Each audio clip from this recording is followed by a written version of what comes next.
for the memory. For the Tin Lizzie, the Ford Model T, the Model A, the first V8, the Mercury, T-Bird, classic Lincolns, and all the others. It's been a long love affair with the most recognized symbol of the American way of life, the automobile. Let's take out the old family album, reminisce about the past, relive the legacy of the man who put the nation on wheels, Henry Ford. A legacy that began with the incredibly popular Ford Model T, the only automobile of its time that had the perfect combination: power, lightness, and durability. All of this at a price the average family could afford. During the 1920s, it set an amazing record. 60% of all the cars on Earth were Model Ts. In 1924, the word affordable took on new meaning when the Model T Roadster sold for $260. Henry Ford, a living legend, created the Model T. It was 1908, 5 years after the Ford Motor Company opened its doors. The inventor ran through the alphabet until he struck gold with the letter T. And what a success! By 1913, to keep up with the ever-increasing demand, an inspired Henry Ford introduced the industry's first moving assembly line. By the 20s, he was turning out thousands of cars a day with an efficiency that astonished the world. A moving assembly line with every part made to fit perfectly, every man given a precise amount of time to do his job with no wasted motion, produced an economical yet desirable automobile. Every Model T was painted black. Every Model T looked exactly alike. Henry Ford demanded the strongest, most durable materials for these cars bearing his name. They had better steel than most automobiles. Here was an American car built with honesty and dedication, built to do the job.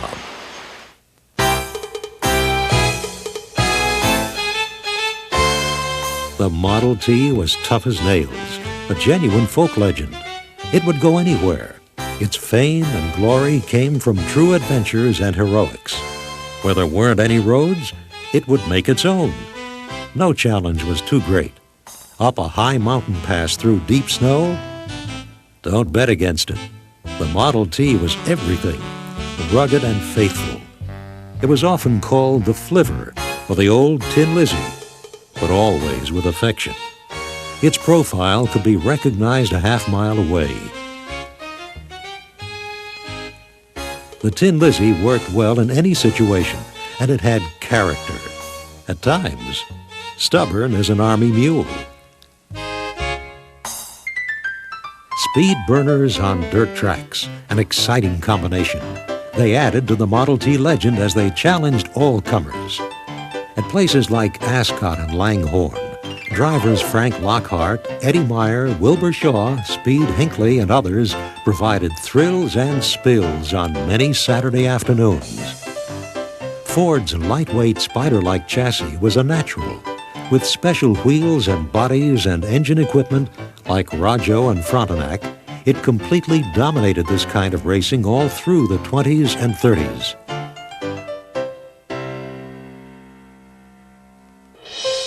The country was ready for the Model T.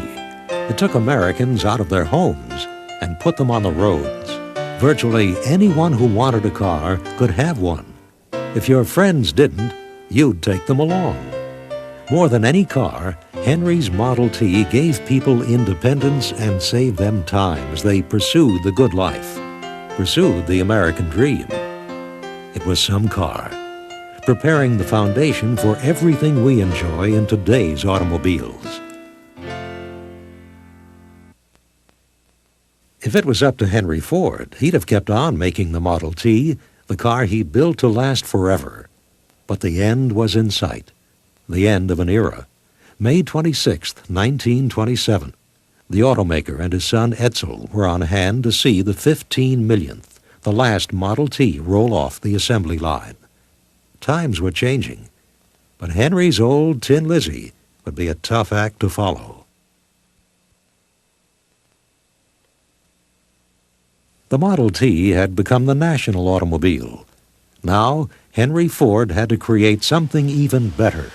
It took 7 months of hard work and millions of dollars to retool before he had what he wanted. It was a new car, so completely new that the motor genius went back to the beginning of the alphabet. He would call it the Model A.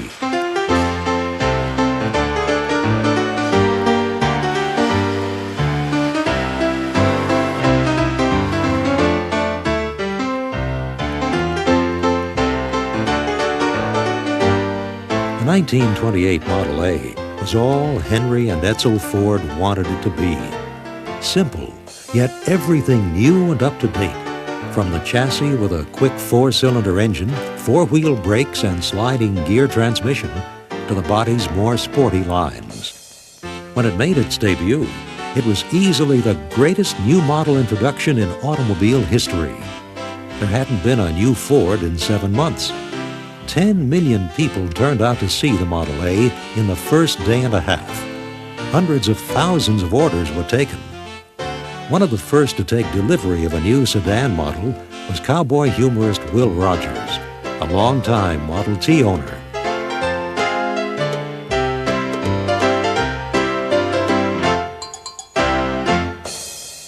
Another early owner with a new roadster was world champion cowboy Bob Crosby.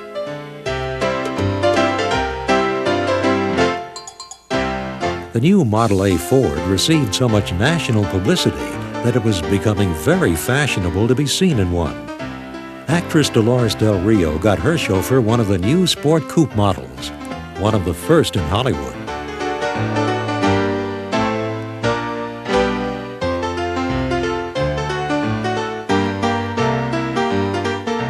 Women liked the car. It made them feel sporty. It had the kind of style and dash that fit the high-living American lifestyle in this era of ragtime jazz, the short skirt, and buying on time. The wealthy liked the Model A because it was the latest thing, the in thing, a decided change from their stuffy limousines.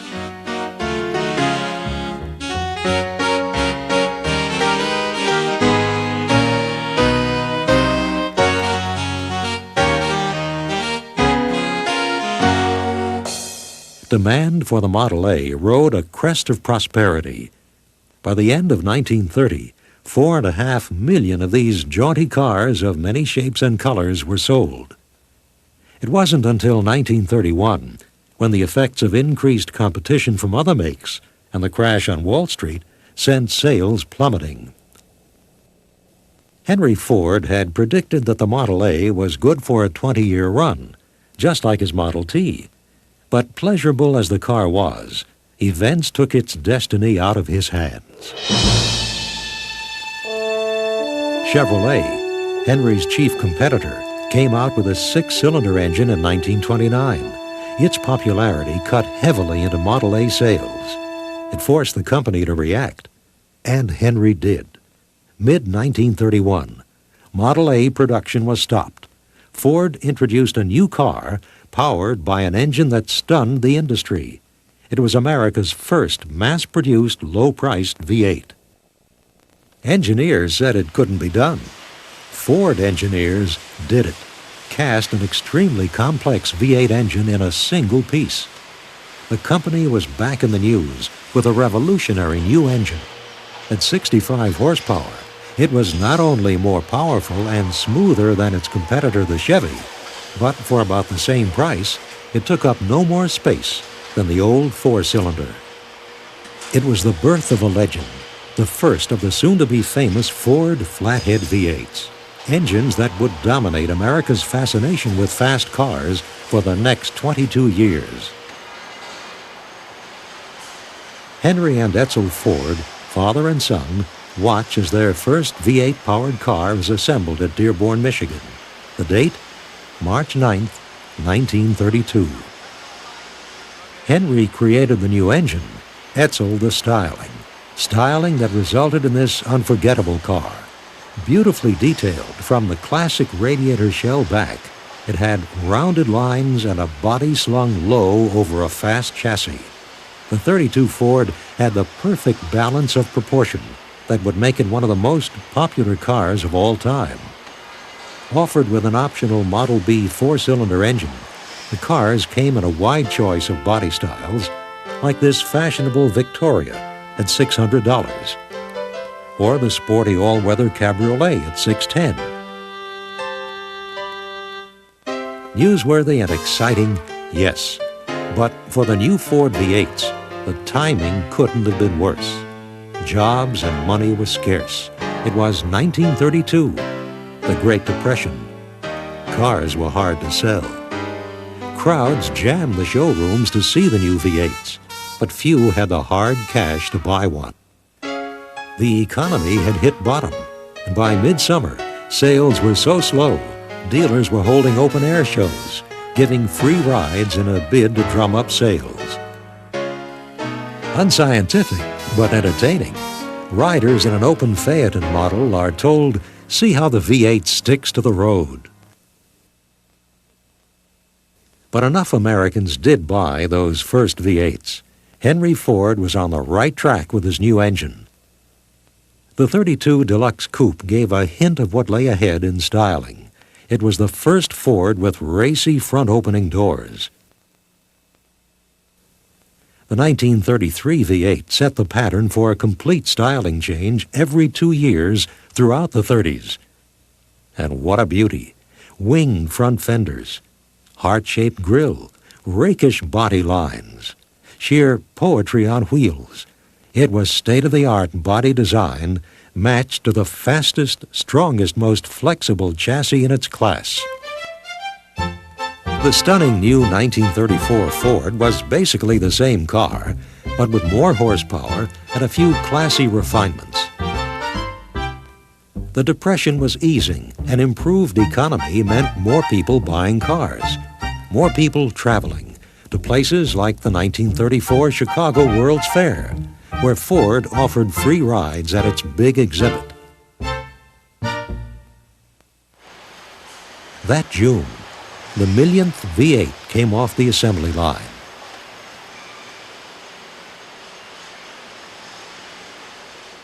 The hot new V8 was now the fastest thing on the road. No other car could keep up with it.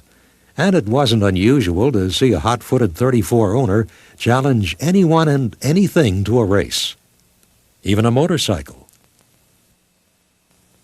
1933, the Elgin Road Race at a track in Illinois. Stripped-down Ford Roadsters stunned national stock car racing when they easily took the first 7 places to win.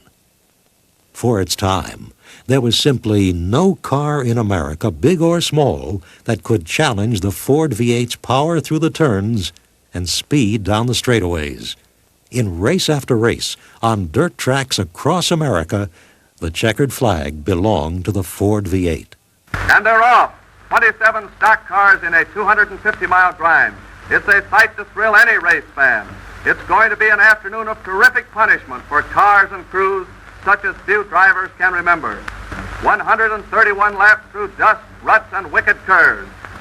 And here's Herb Palmer in 22, a Chevrolet. There goes Bob Hahn in a Rockney. Look at number 10, Fred Frame's famous Ford, winner of the Elgin Road Race last fall. And there's Woody Woodford driving a Plymouth. Here comes number 7, driving like a madman to catch the leaders. Watch him skate around that curve. Boy, is he traveling. There he goes, number 7, overtaking 14. Now watch him on the right-hand turn. Boy, he almost lost his mechanic. Mile after mile, the boys push their cars recklessly in a dizzy duel for leadership. Watch for the blue flag. It means 1 more lap to go. Now it's the checkered flag to finish.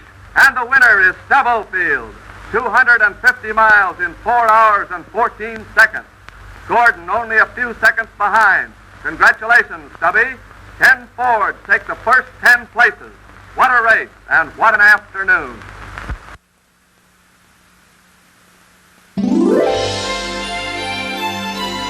It wasn't until 1935 that the fast and popular Ford V8s beat Chevrolet in the all-important sales race. These cars were longer and roomier. Ford sold 1 million that year, setting a record that would stand until 1950. The deluxe three-window coupe was just right for the sophisticated lady. The 1936 Ford introduced the smooth look. Americans were now part of a new modern culture that wanted cars with swifter lines and more Art Deco style. Competition was growing. Henry and Edsel Ford had to bring out something completely new every year. For 1937, it was an ultra-modern streamlined body and a smaller 60-horsepower V8 as an option to the regular 85. As for styling, the 37 Fords created a sensation with their new teardrop shape and sleek body lines flowing straight back from its hood louvers and futuristic V-shaped grille. For the first time on a Ford, the headlights were molded into its fenders. The hood now opened alligator style. Where the 1937 models had straight lines, the new Deluxe 38 Fords had more curves. That year, at the annual Portland, Oregon Rose Festival Parade, the Queen and her escorts rode in a new Ford convertible sedan. The official cars of the festival were all white Fords. It would become an annual tradition. For 1939, the big news was that Ford finally got hydraulic brakes. Advertising became increasingly important. Ford made its first movie theater commercials in color. A stabilized ride, new cushioned comfort, ease and quiet, new travel luxury in every Ford car. Get the feel of V8 performance. See your nearest Ford dealer for a ride in the quality car in the low price field. The Ford automobile was never better represented than in 1940. Beauty, quality, and ride came together in a car that would become one of America's all-time favorites. More than just good looks, it had new selling features. Among them were sealed beam headlights, and the gear shift lever was moved off the floor onto the steering column. The new business coupe had fold-down rear jump seats for extra passengers on short trips. It would be better known as the Opera Coupe. Though Ford was down to just one convertible model in 1940, it was a real beauty, with a back seat and a new automatic top.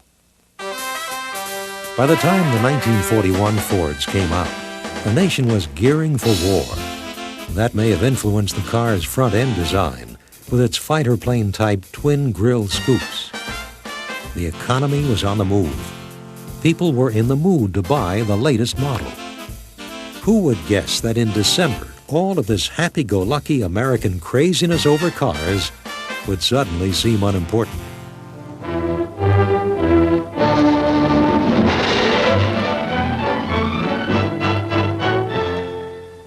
While the Battle of the Pacific spread today over a 5,000-mile front, the United States formally declared war on the Empire of Japan. Following yesterday's shattering and unprovoked attacks by the Japanese on Hawaii, the Philippines, Guam, Wake, and Midway, Congress met today at noon. By 4:15, the resolution declaring war was passed without debate and signed by the President, and the United States was at war. Ford's new models had already been introduced when the war broke out, but all civilian car production was stopped on February 10, 1942. Ford had a new mission. They would build military equipment for the Allies. In the service of America, Ford, the mass builder, has made thousands of Jeeps.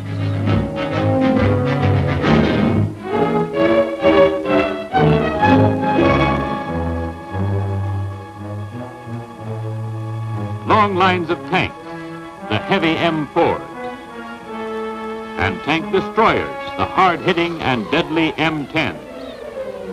An armada of amphibian Jeeps. Here comes one, and in she goes. Military trucks built by Ford were turned out by the thousands.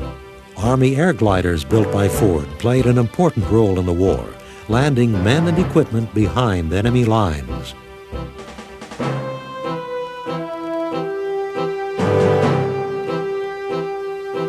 The company created a miracle at its big Willow Run plant.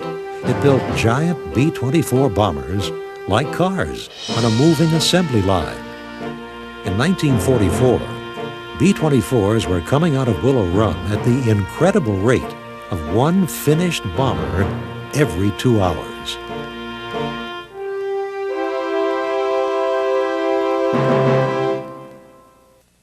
Henry's hard-working son, Edsel Ford, was devoted to the war effort. In 1943, at the age of 49, he fell sick and died. It was a terrible blow. Henry Ford was too old to run the business, so Edsel's oldest son, Henry Ford II, was brought home from the Navy. 2 months before the surrender of Japan, Ford became the first U.S. automaker to get back into civilian car production. Here, young Henry drives the first 1946 Ford model off the line at Dearborn. The date, July 3rd, 1945. He presented the car to President Truman as testimony to America's ability to return quickly to peacetime production. Henry Ford died at the age of 83 in 1947. It was the end of the most remarkable chapter in the history of the automobile. Henry Ford II, his grandson, was running the company. He was to be severely tested. The war left the company in financial trouble. There hadn't been a new car design in 7 years, and there was a desperate need to get something fresh on the market. The risks were high, but young Henry took them. He led a daring crash project to bring out a new car. It had to be good. The gamble paid off. It proved to be the sensational 1949 Ford, the car credited with saving the company. It was like nothing Ford had ever built before.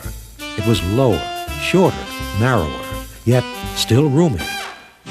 By now, people were buying cars by how they looked. Ford's new look for 49 projected clean lines leading to a bullet-shaped grille. Within the first 3 days of its introduction in June of 1948, 28 million curious Americans jammed showrooms to take a look at the 1949 Fords. Not since they brought out the Model A 20 years before had Ford seen anything like it. More than 100,000 cars were ordered on the first day alone. There had been years of rationing and shortages. Now, Americans needed many things, but nothing was in greater demand than cars. There was such a surge in buying that in 1949, the industry exceeded its 1929 all-time record. It produced more than 5 million automobiles. The boom was on. It was the beginning of a new prosperity and a new culture called automania. For the generation of the 50s, anything was possible. And buying the latest convertible meant keeping up with the Joneses. The American dream had been realized. You could have anything you wanted if you could make the payment. By the summer of 1950, America was at war again, this time in Korea. But even the war didn't dampen enthusiasm for the new Fords, and another post-war sales record was set. A hot-selling new option first introduced by Ford on the 49 models was overdrive. You and your engine sit back and relax together for the smoothest ride you can imagine in the one fine car in its field. Now, suppose you need great acceleration, but fast. Tramp on it. A switch under the accelerator instantly puts your car into powerful, direct high gear. And when the need for acceleration is past, just ease back on the gas. Overdrive takes over again.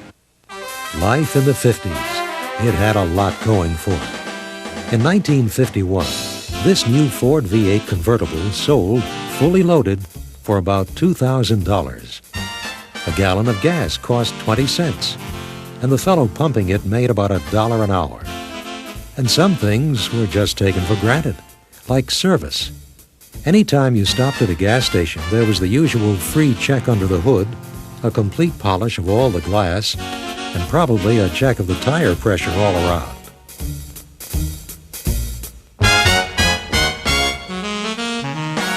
On the dirt track scene, hardtop racing was in.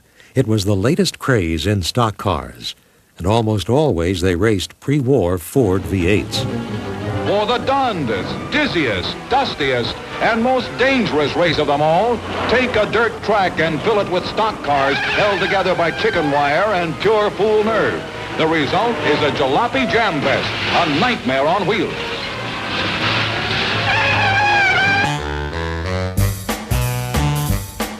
Hot rodding, born in the 30s and 40s, reached its greatest popularity in the 50s, symbolized by the 32 Ford, the most popular car ever to hot rod.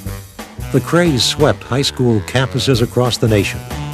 Once again, it was the Fords that dominated the scene with their youthful styling and quick flathead V8 engines. Every good-sized high school had an auto shop. It was here that many future automobile careers got their start. Cars were hopped up, chopped, channeled, and raced at the drop of a wrench. This led to scheduled drag racing at old abandoned airstrips. Here, hot rodders would pioneer the speed and safety developments seen at these kinds of events today. Customizing, a more sophisticated form of hot rodding, reached its zenith in the 50s.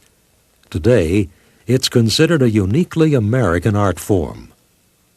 Ford sponsored a custom car show at Dearborn in 1956. These were among the entries: this 1950 Ford Club Coupe and this chopped and sectioned 48 Mercury. In 1953, Ford celebrated its 50th anniversary. The company had come a long way since the Model T.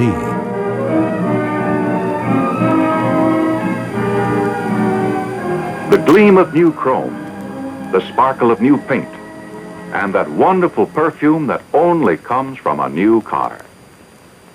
Yes, it's a familiar scene, one that's played every day all over America. And we're all better off because of it.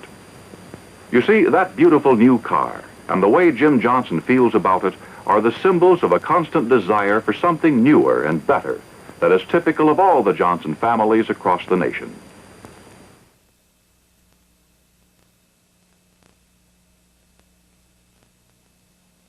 "1954 marked the end to the famous flathead V8 after 22 years. It was replaced by Ford's first overhead valve V8 engine, the Y-block. There were other new Ford features this year. A man's work is from sun to sun, but a woman's work, well, that practically stops the second she slides behind the wheel of a Ford. With a touch and a button, she can raise or lower the seat or move it forward or backward automatically.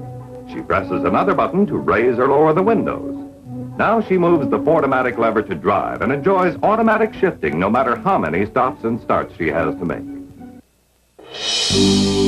Americans were growing fond of European sports cars, and when Chevrolet's Corvette entered the two-seater market in 1953, Ford wasn't far behind. The beautiful new 1955 Ford Thunderbird was introduced to the press by company chairman Henry Ford II.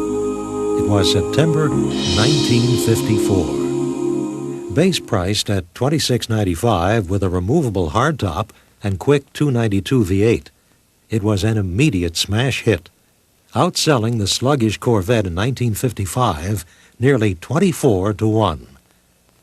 The sporty new T-Bird, as the public would call it, was more than good-looking. It was fast. Daytona Speed Week, 1956. A specially tuned T-Bird, driven by Chuck Day, won the standing mile against every other make entered in the production sports car class.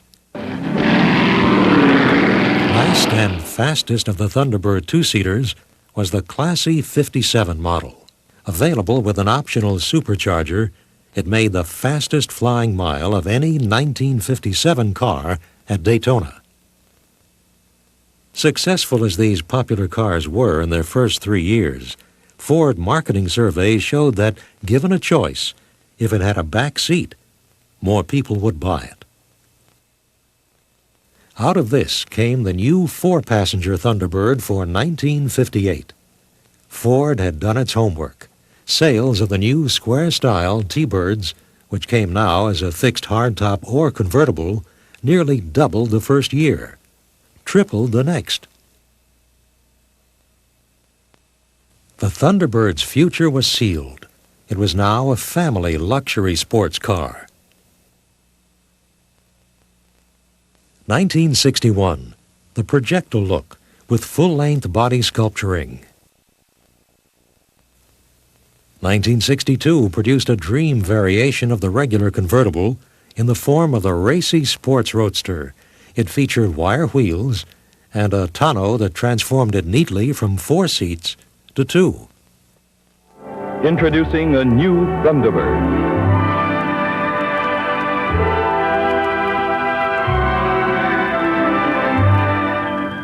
So different, so beautifully different.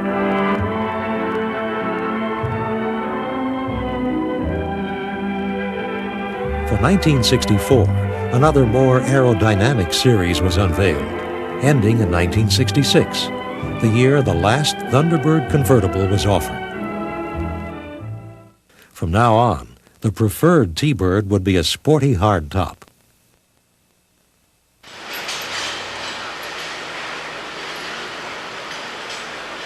Meanwhile, back in 1955, the Ford line for that year got a fresh new look. Glitz and glamour were in. The car's most striking feature was the full-length body molding that dipped at the door to divide some splashy new two-tone color combinations. Top of the line was the new Fairlane, named after Henry Ford's home in Dearborn, pictured here as a backdrop to a 1956 two-door Victoria model. The colorful 56 Fords were a little changed from the 55s, except for trim and some new safety features. In 1957, the latest rage was tail fins. That year, Fords were modest compared to others. Considering the period, a time of silly extravagance, the car's styling was fairly clean and simple. The most talked about car in 1957 was the new Ford Skyliner. Just about 50 seconds, less than a minute to change from a hardtop to an open-air car. The world's first and only true hardtop convertible. That's the Fairlane 500 Hideaway Hardtop.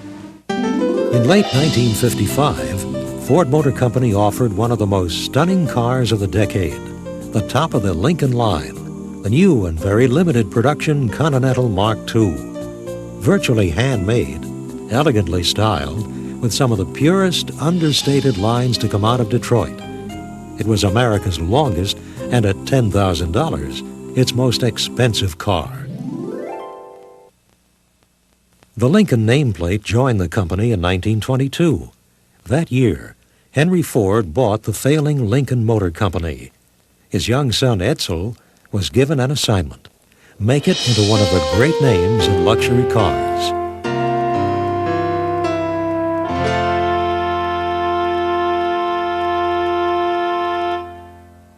Edsel had a talented eye for styling, and it showed in the handsome cars that followed. By the end of the 1920s, the ritzy Lincolns were not only a favorite of high society, but fast enough that Chicago's police department bought a fleet of them to go after Al Capone. Another Lincoln fan, Detroit's police chief, carried out his duties during the Depression in his big 1932 staff car. That same year, the pace car for the Indy 500 race was one of the beautiful new roadster models. The driver was Edsel Ford. The 30s were the all-time classic years of the automobile, for grand scale, style, and embellishment. There was a national depression. Competition was keen. Yet, it was during this remarkable time that Lincoln would produce some of the most beautifully designed and exquisitely built cars ever made in America.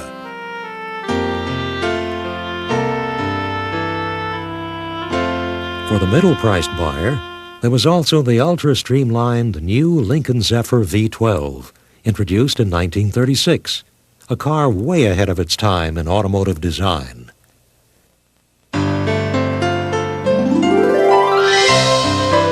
Edsel Ford and his Lincoln designers created a car that is considered one of the true milestones in automotive design.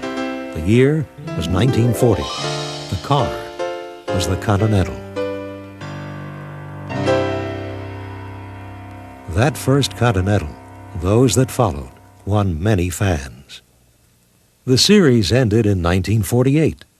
By the early 1950s, most of these beautiful cars were in the hands of admiring Continental Club members. Ford undertook a major redesign of all its cars in 1949.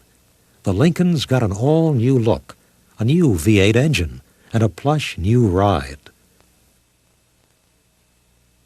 In the 1950s, buyers could choose between several luxurious models, among them the Capri and the larger Lincoln Cosmopolitan. The spiffy Lincoln Premier made its debut in 1956. The car was offered in a glamorous choice of colors. It won the Industrial Designers Institute Award that year for excellence in automotive design.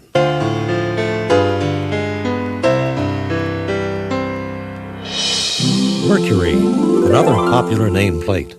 It's played an important role on the American automotive scene. Placed in the middle price bracket, it was introduced in 1939. Designed to compete with GM's Oldsmobile and Pontiac, the Mercury line proved to be one of Ford's most successful car launches.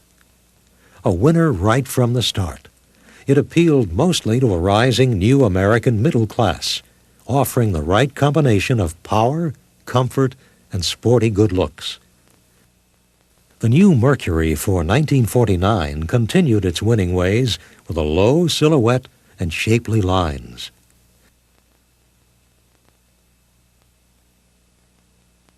Few cars in the 50s were more cool to be seen in on the cruising scene than the 49 to 51 Mercs. The next generation of Mercurys splashed onto the automotive scene. There was more chrome, glamour, flashier colors. Two tones with matching interiors. These were the best sellers. American women love their cars, and Mercury continues year after year as the one car that has always had an enduring feminine appeal. An appeal that keeps them coming back. You just can't beat a 58 Ford. Try one out soon at your Ford dealers. Tell them old Ern sent you in. Thank you.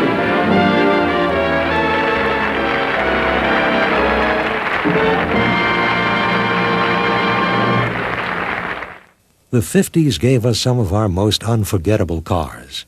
Cars that would come to symbolize an era of bold, glittering excess.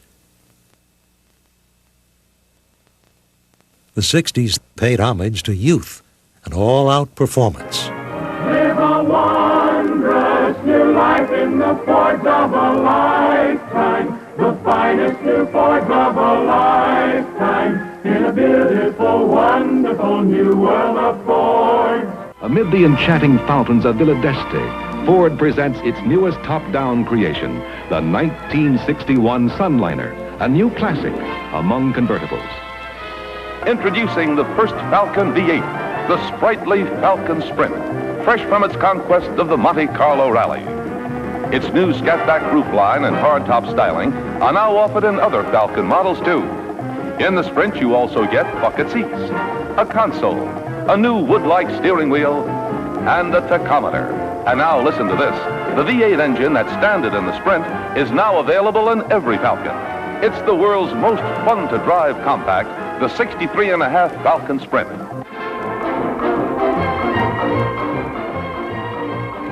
The American auto industry produced a generation of exciting cars in the 60s, but nothing compared to the Ford Mustang. No other car even came close to challenge its success. Introduced in April 1964, it would become the car of the decade, starting the pony car craze. The Ford Mustang appealed to anyone with a youthful spirit and a sense of adventure. For Detroit, the Mustang was a completely new concept. It combined sports car size and looks with hot performance, low price, and a back seat. All this with a choice of so many options, a buyer could just about order one tailor-made. The cars were an American phenomenon, a sensation. Ford couldn't build them fast enough. Later in the year, a racy fastback 2+2 model was offered with additional performance options that made the cars even more desirable. The booming youth market had arrived. Ford read the trend correctly. By the time the snappy 66 models came out with exciting options like the new GT package, there were more than 700,000 on the road. 1967 saw the launch of a slightly larger Mustang series. This gave the car a smoother ride and wider appeal. Though it took the edge off the buying stampede, the cars were still the most popular by far in the pony market they created. The milestone 2 millionth Mustang, a candy apple red GT, came off the line in 1969. All-out performance was king in the marketplace, and the advertising theme that year said it all. It's the going thing. By now, Ford speed merchants had put a thundering new American legend on the road. Mach 1, special sports performance, sports roof Mustang.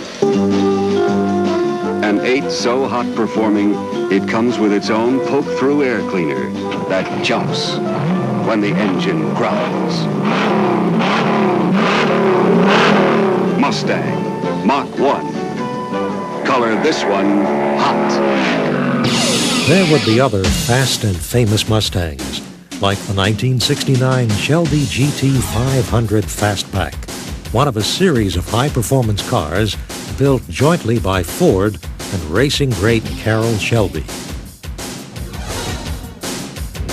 Interest in performance cars had become a national craze. It grew in direct proportion to the booming 60s youth market.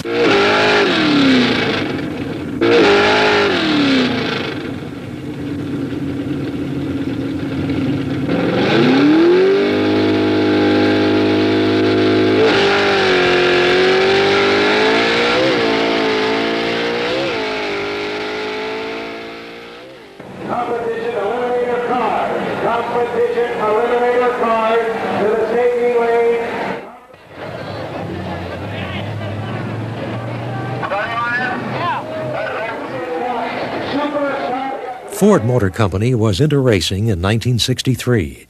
It moved into high gear in '64 when it offered ground-shaking new 427 Mercury Comets and Ford Thunderbolts to top drivers in national drag racing.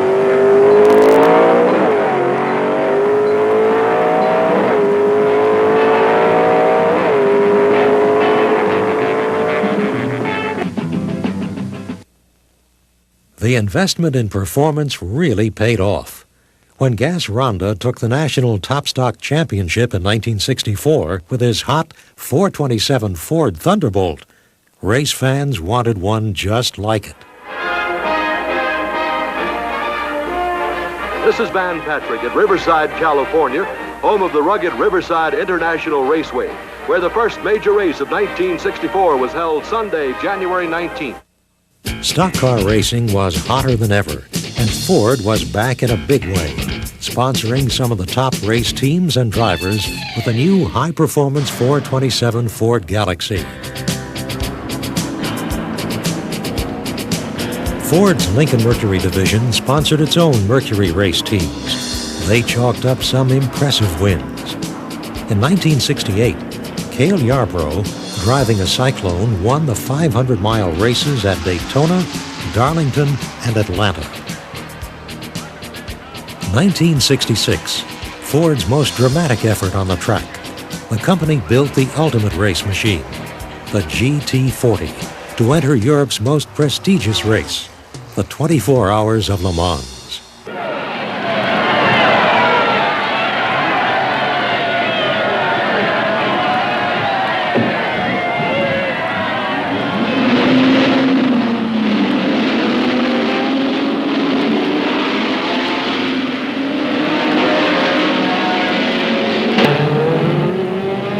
In the first few hours, the highly tuned 7-liter GT40s ran away with everything. They beat the favored Ferraris, beat them badly, and went on to win easily 1, 2, and 3. It was a big win for Ford, a big win for America. The next year, in 1967, the cars returned to repeat their victory.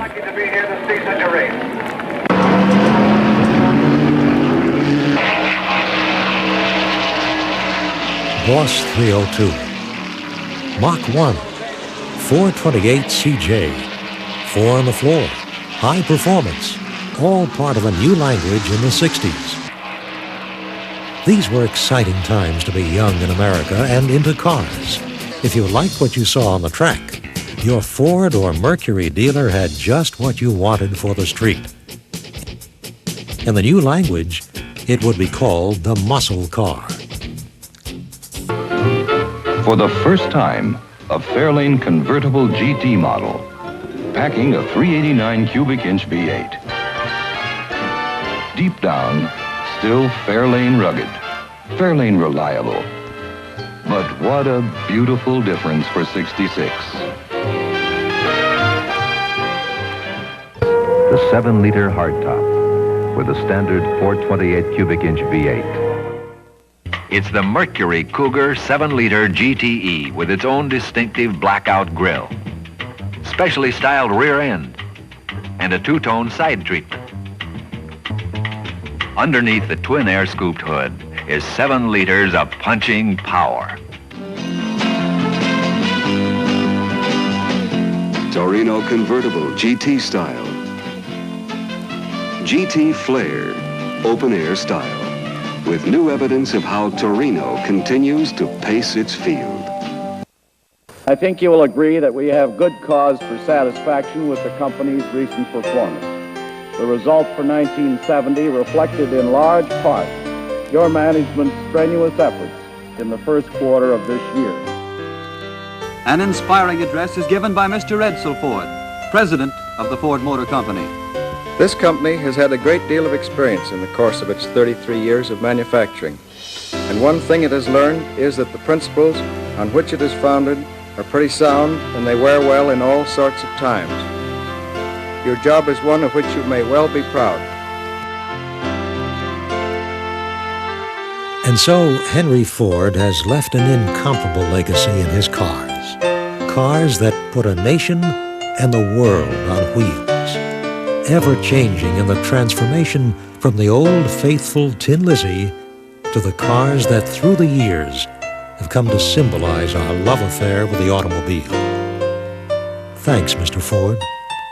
Thanks for the memory, the fun, the romance, and the nostalgia. Thanks for all those wonderful cars that have been so much a part of the American dream. Thank you. Harry, let's do a song. Sweetheart, if you should stray 1,000,000 miles away, I'll always be in love with you. And though you find more bliss in someone else's kiss, I'll always be in love with you. I can't do any more I've tried so hard to please. Let me thank you for such tender memories. I wish you happiness. As for me, sweetheart, I guess I'll always be in love with you. Remember, in the models most people buy, equipped the way most of us want our cars, in fact, model for model, Ford is lower priced than its nearest competitor. Get all the facts from your Ford dealer.